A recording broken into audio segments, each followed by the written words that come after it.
Assalamualaikum warahmatullahi wabarakatuh. Perkenalkan, nama saya Sevi Nur Faisyah dari kelas 4 KPIB Universitas Islam Bunga Bangsa Cirebon. Di sini saya akan menjelaskan materi tentang konsep reputasi dan krisis. Dari materi konsep reputasi dan krisis, yaitu ada peta konsep pembelajaran. Ada 3 poin, yaitu yang pertama identitas, citra, dan reputasi, yang kedua definisi dan karakteristik krisis, yang ketiga sumber dan jenis krisis. Poin yang pertama yaitu identitas perusahaan. Tidak hanya manusia, nama baik sangat penting didapatkan oleh sebuah organisasi maupun perusahaan. Nama baik tidak bisa didapatkan begitu saja. Ada upaya-upaya yang perlu dilakukan agar sebuah perusahaan memiliki nama baik dan mempertahankannya.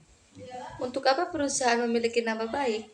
Salah satunya yaitu agar perusahaan mendapat kepercayaan dari stakeholdernya, internal atau karyawan dan keluarganya, maupun eksternal, media, pemerintah, investor, pelanggan, dan lain-lain. Jika organisasi mendapat kepercayaan dari stakeholdernya, maka operasional perusahaan akan berlangsung dengan baik dan tentunya tujuan perusahaan akan tercapai. Perusahaan harus memiliki identitas agar mudah dikenali, dan bagaimana perusahaan berupaya ingin dikenal sebagai perusahaan yang memiliki ciri khas tertentu melalui berbagai lambang, misal melalui logo, warna perusahaan, dan yang melekat pada perusahaan tersebut. Yang kedua yaitu citra. Citra adalah jumlah dari keyakinan-keyakinan, gambaran-gambaran, dan kesan-kesan yang dipunyai seseorang pada suatu objek. Objek yang dimaksud bisa berupa merek, orang, organisasi, kelompok orang, perusahaan, atau yang lainnya.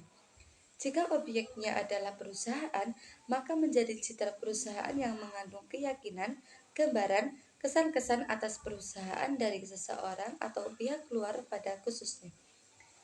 Citra tidak terbentuk begitu saja, ia memiliki tahapnya sendiri. Menurut Hawkins, tahapan pembentukan citra diantaranya adalah objek mengetahui atau melihat atau mendengar, upaya yang dilakukan perusahaan dalam membentuk citra perusahaan, memperhatikan upaya tersebut, mencoba memahami semuanya yang ada pada perusahaan, terbentuknya citra perusahaan pada objek, yang kemudian pada tahapan terakhir citra perusahaan yang terbentuk akan menentukan perilaku objek sasaran dalam hubungan dengan perusahaan. Ketiga yaitu reputasi. Dari identitas terbentuk citra dan berujung pada reputasi.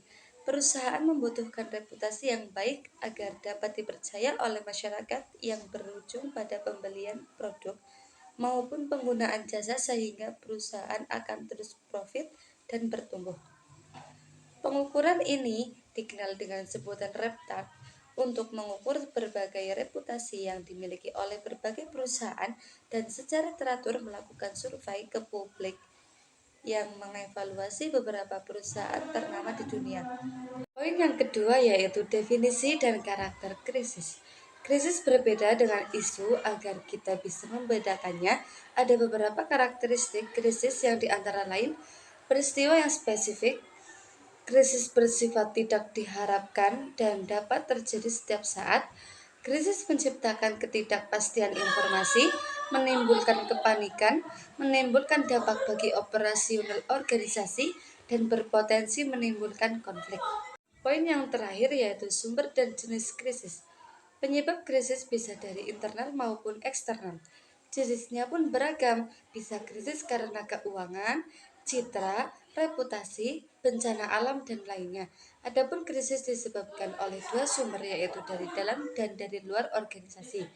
Krisis dari dalam organisasi antara lain manusia, manajemen, dan teknologi. Sumber dari luar yaitu peraturan-peraturan pemerintah, bencana alam, dan kerusakan yang dilakukan oleh orang lain. Krisis dapat dikelompokkan menjadi beberapa jenis, yaitu yang pertama krisis teknologi, yang kedua krisis konfrontasi, yang ketiga krisis malevolence, yang keempat krisis manajemen, yang kelima krisis bencana alam, yang keenam krisis produk. Ini penjelasan materi dari saya, kurang lebihnya mohon maaf. Akhirul kalam, wassalamualaikum warahmatullahi wabarakatuh.